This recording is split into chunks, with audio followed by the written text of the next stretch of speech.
এরা কখনোই জান্নাতে প্রবেশ করবে না।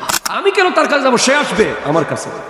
একটা মেন্টালিটি হয়ে গেছে আমাদের সমাজে, ও আমার কাছে আসবে, আমি কেন তার কাছে যাবো?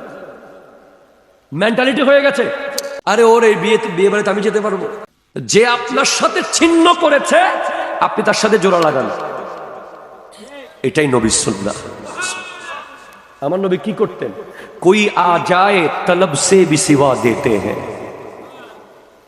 आए बीमार तो हर दुख की दवा देते हैं, गालियां देता है कोई तो दुआ देते हैं, दुश्मन आ जाए तो चादर भी बिछा देते हैं।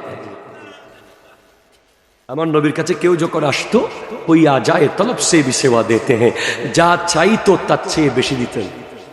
आए बीमार तो हर दुख की दवा देते हैं, কোন রোগী আসলে একটা রোগ নিয়ে নবী তাকে 1000 রোগের ওষুধ দিয়ে দিতেন।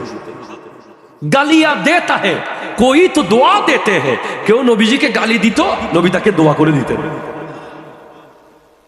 दुश्मन आ जाए तो चादर भी बिछा देते हैं, কোন দুশমন আসলে নবীজির সামনে নবীজি তাকে চাদর বিছিয়ে দিতেন বসার জন্য।